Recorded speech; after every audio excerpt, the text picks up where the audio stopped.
नमस्ते नमस्कार साथियों, मेरा नाम है सुजीत संजू। आज मैं एक सच्ची घटना बताने जा रही हूँ। तो यह कहानी पश्चिम बंगाल की राजधानी कोलकाता में घटित एक दिल दहला देने वाली घटना पर आधारित है, जो एक महिला डॉक्टर के साथ दुष्कर्म और हत्या के मामले को उजागर करती है। यह कहानी समाज में व्याप्त अंधकार, नारी अस्मिता की तौहीन और न्याय की तलाश की करुण गाथा है। परिचय: डॉक्टर श्वेता, नाम परिवर्तित, एक होनहार, मेहनती और अपने काम में निपुण महिला थी। कोलकाता के एक प्रतिष्ठित अस्पताल में कार्यरत होने के साथ ही वह समाज के प्रति अपनी जिम्मेदारियों को भी गंभीरता से निभाती थी। वह न केवल अपने मरीजों के लिए बल्कि अपने परिवार और दोस्तों के लिए भी एक आदर्श थी।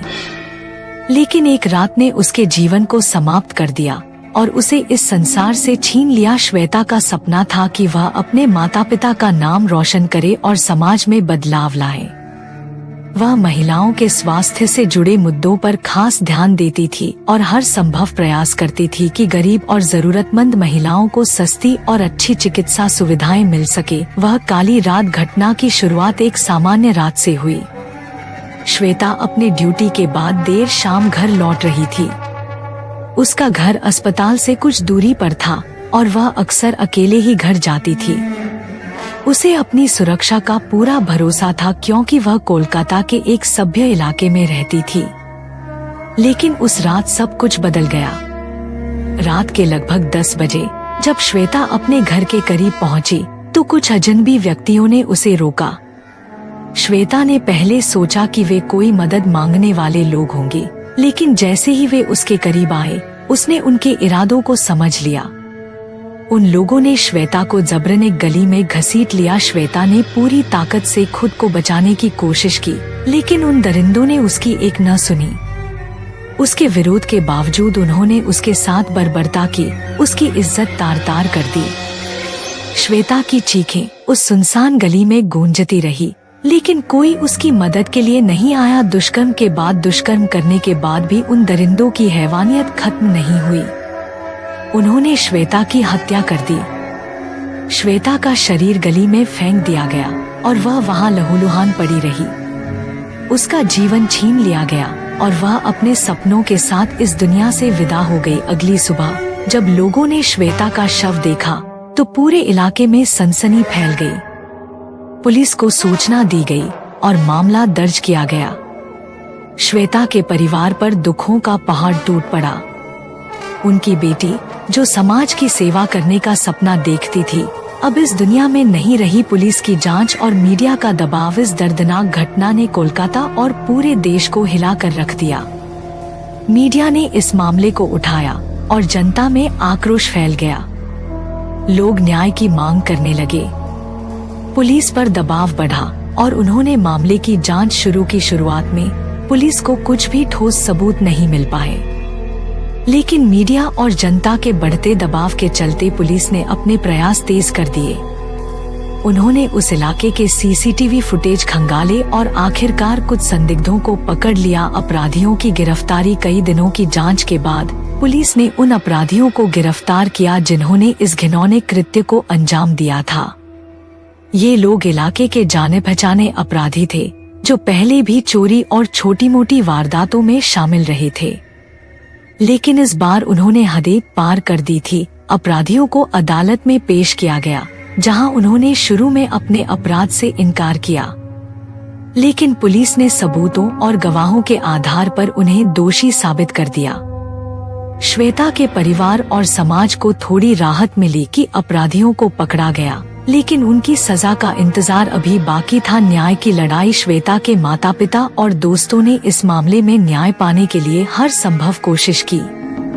उन्होंने अदालत में मजबूती से अपना पक्ष रखा और समाज से भी समर्थन की मांग की, लेकिन न्याय पाना आसान नहीं था।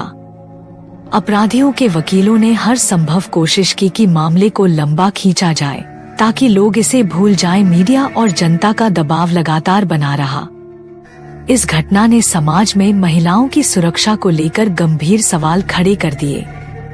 लोग सड़कों पर उतर आए और देश भर में श्वेता के लिए न्याय की मांग उठाई गई। न्याय की प्राप्ति। आखिरकार कई महीनों की सुनवाई और कानूनी लड़ाई के बाद अदालत ने अपराधियों को सख्त सजा दी। उन्हें फांसी की सजा सुनाई गई, जिससे श्वेता के परिवार को थोड़ी शांति मिली। यह फैसला समाज में एक संदेश के रूप में देखा गया कि नारी अस्मिता से खेलने वालों को बख्शा नहीं जाएगा। समाज पर असर। यह घटना कोलकाता और पूरे देश के लिए एक चेतावनी थी कि समाज में महिलाओं की सुरक्षा को लेकर गंभीर कदम उठाने की जरूरत है। इस घटना के बाद सरकार और प्रशासन ने महिलाओं की सुरक्षा के लिए कई कदम उठाए, लेकिन सवाल यह था कि क्या यह पर्याप्त था। समाज को इस घटना से सीख लेनी चाहिए और यह सुनिश्चित करना चाहिए कि भविष्य में ऐसी घटनाएं न हों। महिलाओं की सुरक्षा केवल कानून और पुलिस के भरोसे नहीं छोड़ी जा सकती, बल्कि समाज के हर व्यक्ति की जिम्मेदारी है कि वह महिलाओं के सम्मान और सुरक्षा की रक्षा करे। अंत। श्वेता की यह कहानी हमें यह सिखाती है कि नारी अस्मिता का सम्मान करना हमारा कर्तव्य है। समाज में महिलाओं के प्रति हो रहे अत्याचारों को रोकने के लिए हमें एकजुट होकर खड़ा होना होगा। श्वेता ने अपने जीवन में दूसरों की सेवा का व्रत लिया था और अब उनकी मृत्यु ने समाज को जागरूक करने का संदेश दिया है। श्वेता की कहानी कभी नहीं भुलाई जाएगी। वह हमेशा उन लोगों के दिलों में जिंदा रहेंगी जो उनके सपनों को आगे बढ़ाने और महिलाओं के लिए एक सुरक्षित और सम्मानजनक समाज बनाने के लिए काम करते और 31 जुलाई को गुमशुदगी दर्ज कर उसकी तलाश शुरू कर दी थी। बीते गुरुवार को डिब्डीबा क्षेत्र में ही वसुंधरा इनक्लेव से कुछ आगे एक खाली प्लाट में तस्लीम जहां की क्षतविक्षत लाश मिली थी।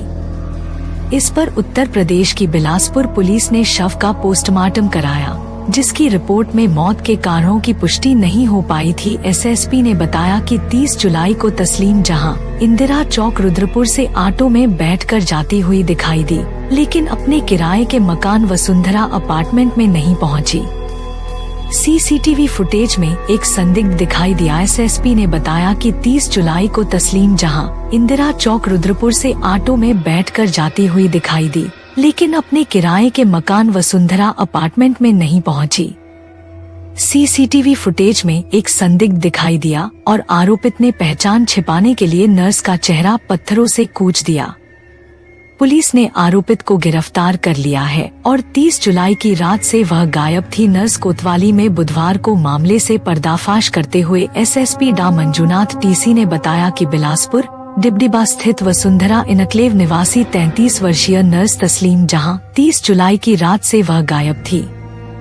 वह रुद्रपुर के एक निजी अस्पताल नर्स थी और ड्यूटी कर लौट रही थी, लेकिन वह अपने कमरे पर नहीं पहुंची थी। मामले में तस्लीम जहां की बहन की तहरीर पर पुलिस ने 31 जुलाई को गुमशुदगी दर्ज कर उसकी तलाश शुरू कर दी थी। बीते गुरुवार को डिब्डीबा क्षेत्र में ही वसुंधरा इनक्लेव से कुछ आगे एक खाली प्लाट में तस्लीम जहां की क्षतविक्षत लाश मिली थी। इस पर उत्तर प्रदेश की बिलासपुर पुलिस ने शव का पोस्टमार्टम कराया। तो साथियों, अब हम कहानी के दूसरी ओर चलते हैं। तो कहानी की दूसरी भाग में आपका स्वागत है। तो यह कहानी भारत के एक छोटे से गांव की है, जहां अंधविश्वास और रहस्यमय घटनाएं प्राचीन काल से चली आ रही थी। इस गांव का नाम था किरणपुर और यहाँ के लोग सीधा सादा जीवन जीते थे। लेकिन एक समय ऐसा आया जब गांव में एक चुड़ैल के आतंक ने सभी को परेशान कर दिया। यह घटना कुछ दशकों पुरानी है, लेकिन गांव के बुजुर्गों के बीच आज भी चर्चा में है।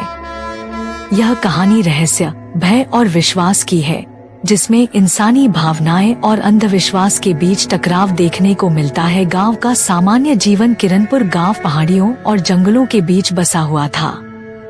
यहाँ के लोग खेतीबाड़ी पर निर्भर थे और दिन रात मेहनत कर अपनी जीविका चलाते थे। गांव में छोटी छोटी कच्ची सड़कें, मिट्टी के घर और चारों ओर हरियाली थी। शाम होते ही गांव में एक अलग तरह की शांति छा जाती थी। लोग अपने अपने घरों में दीप जलाते और परिवार के साथ बैठकर भोजन करते थे। गांव में एक बड़ा पीपल का पेड़ था, जिसे गांव के लोग बहुत पवित्र मानते थे। गांव की कहानियों के अनुसार इस पेड़ के नीचे कभी कोई दुष्ट आत्मा नहीं आती थी। लोग वहां पूजा पाठ करते थे और मानते थे कि इस पेड़ के नीचे बैठने से बुरी आत्माओं से सुरक्षा मिलती है। चुड़ैल के आतंक की शुरुआत सब कुछ ठीक चल रहा था, लेकिन अचानक गांव में अजीब घटनाएं घटने लगी। शुरुआत में लोगों ने इसे अनदेखा किया, लेकिन धीरे धीरे इन घटनाओं का प्रभाव बढ़ता गया। रात के समय लोगों को अजीब आवाजें सुनाई देने लगी। कुछ लोगों ने दावा किया कि उन्होंने रात में किसी लंबी काली छाया को गांव के पास घूमते देखा है। धीरे धीरे यह अफवाह फैल गई कि गांव में कोई चुड़ैल आ गई है। शुरुआत में कुछ लोग इसे मजाक में लेते थे, लेकिन जब गांव के कुछ पशु और बच्चों की रहस्यमयी मौतें हुईं, तो लोगों का डर वास्तविक हो गया। इन मौतों का कोई स्पष्ट कारण नहीं मिल पा रहा था। बच्चे अचानक बीमार पड़ जाते, पशु बिना किसी वजह के मरने लगते, और यहाँ तक कि कुछ घरों में बिना आग के धुआं उठने लगा। गांव के बुजुर्गों ने इसे चुड़ैल का प्रकोप मान लिया। चुड़ैल की पहचान कैसे हुआ? तो गांव के लोग धीरे धीरे मानने लगे कि यह सब एक चुड़ैल के कारण हो रहा है। गांव में एक वृद्ध महिला थी जिसका नाम था धनिया माई। वह पहले से ही गांव में अलग थलग रहती थी और लोग उसे संदेह की दृष्टि से देखते थे। धनिया माई को गांव के लोग पसंद नहीं करते थे, क्योंकि वह अजीबोगरीब हरकतें करती थी और हमेशा जंगल में अकेली घूमती रहती थी। जब चुड़ैल की घटनाएं बढ़ने लगी, तो लोगों ने धनिया माई पर ही शक करना शुरू कर दिया। गांव के कुछ लोगों ने उसे रात के समय जंगल में पेड़ों के बीच कुछ अजीब कर्मकांड करते हुए देखा था। लोगों का मानना था कि वह काले जादू की जानकार है और उसी ने गांव में चुड़ैल का रूप धारण किया है। अंधविश्वास का बढ़ना। अंधविश्वास का माहौल गांव में तेजी से फैलने लगा। गांव के लोगों ने मिलकर यह तय किया कि धनिया माई को गांव से निकाल दिया जाए, ताकि चुड़ैल का प्रकोप खत्म हो सके। कुछ लोग इसे पागलपन मानते थे, लेकिन बहुमत का निर्णय ही महत्वपूर्ण था। लोगों का डर इस कदर बढ़ गया था कि वे किसी भी हद तक जाने को तैयार थे। धनिया माई को गांव से बाहर निकाल दिया गया और लोगों को लगा कि अब उनकी समस्या खत्म हो जाएगी, लेकिन ऐसा नहीं हुआ। कुछ दिनों तक शांति रही, लेकिन फिर से वही घटनाएं होने लगी। इस बार गांव के लोग और भी ज्यादा भयभीत हो गए, क्योंकि अब उन्हें लगने लगा कि धनिया माई के जाने के बाद भी चुड़ैल का आतंक समाप्त नहीं हुआ है। गांव का तांत्रिक से संपर्क। चुड़ैल के प्रकोप से परेशान गांव वालों ने एक तांत्रिक को बुलाने का निर्णय लिया। तांत्रिक को माना जाता था कि वह बुरी आत्माओं को नियंत्रित कर सकता है। गांव के कुछ लोग उसे जंगल के पास के गांव से लेकर आए। तांत्रिक ने गांव का मुआयना किया और गांव के बाहर एक विशेष यज्ञ करने का सुझाव दिया। यज्ञ की तैयारी शुरू हो गई और गांव के सभी लोग उसमें शामिल हुए। यज्ञ के दौरान तांत्रिक ने कहा कि गांव में एक बहुत ही शक्तिशाली आत्मा है जो धनिया माई नहीं थी। यह आत्मा गांव के किसी पुराने श्राप के कारण बंधी हुई थी और अब वह वापस आई है। तांत्रिक ने कहा कि इस आत्मा को शांत करने के लिए कुछ विशेष अनुष्ठान करने होंगे और इसके लिए गांव के कुछ महत्वपूर्ण स्थानों की खुदाई करनी होगी। खुदाई और नए रहस्य। तांत्रिक के निर्देशानुसार गांव के कुछ हिस्सों में खुदाई शुरू की गई। खुदाई के दौरान गांव के पीपल के पेड़ के पास एक पुरानी मिट्टी की हांडी मिली, जिसमें कुछ अजीब प्रतीक अंकित थे। तांत्रिक ने बताया कि यह प्रतीक काले जादू और दुष्ट आत्माओं से जुड़े होते हैं। इस हांडी के मिलने के बाद गांव वालों का संदेह और गहरा हो गया कि किसी ने जानबूझकर चुड़ैल को बुलाने के लिए काले जादू का सहारा लिया है। तांत्रिक ने उस हांडी को नष्ट करने का सुझाव दिया और कहा कि इसे जलाने से चुड़ैल की शक्ति कम हो जाएगी। गांव वालों ने तांत्रिक की बात मानी और हांडी को जलाने के लिए गांव के बाहर एक स्थान पर ले गए। जब हांडी जलाई गई, तो अचानक चारों ओर तेज हवाएं चलने लगी और गांव में एक अजीब सी हलचल मच गई। चुड़ैल का अंतिम हमला। हांडी जलाने के कुछ ही दिनों बाद चुड़ैल का प्रकोप और भी ज्यादा बढ़ गया। इस बार गांव के लोग खुद को ज्यादा असुरक्षित महसूस करने लगे। चुड़ैल अब रात के समय लोगों के घरों में दस्तक देने लगी थी। कई घरों में लोग आधी रात को दरवाजे पर खटखटाहट सुनते, लेकिन जब दरवाजा खोलते तो बाहर कोई नहीं होता। गांव के कुछ लोग तो इतने डर गए थे कि उन्होंने अपने घर छोड़ दिए और दूसरे गांवों में शरण ली। लेकिन कुछ बहादुर लोग अब भी गांव में रहकर इस समस्या का सामना करने के लिए तैयार थे। उन्होंने मिलकर यह निर्णय लिया कि तांत्रिक की मदद से एक अंतिम यज्ञ किया जाएगा, जिसमें पूरे गांव की सुरक्षा के लिए देवी देवताओं का आह्वान किया जाएगा। अंतिम यज्ञ और चुड़ैल की समाप्ति। आखिरकार एक बड़ा यज्ञ आयोजित किया गया। गांव के सभी लोग इसमें शामिल हुए। तांत्रिक ने कहा कि इस यज्ञ के दौरान यदि कोई भी असामान्य घटना होती है तो गांव वालों को बिल्कुल भी डरना नहीं चाहिए और यज्ञ की प्रक्रिया को बीच में नहीं रोकना चाहिए। यज्ञ के दौरान हवा अचानक तेज हो गई और अजीब आवाजें आने लगी, लेकिन गांव के लोग डरे नहीं और यज्ञ जारी रखा। तांत्रिक ने विशेष मंत्रों का जाप किया और कुछ समय बाद हवाएं शांत हो गई। तांत्रिक ने घोषणा की कि अब गांव को चुड़ैल के प्रकोप से मुक्त कर दिया गया है। गांव में शांति की वापसी। इस यज्ञ के बाद गांव में धीरे धीरे शांति लौटने लगी।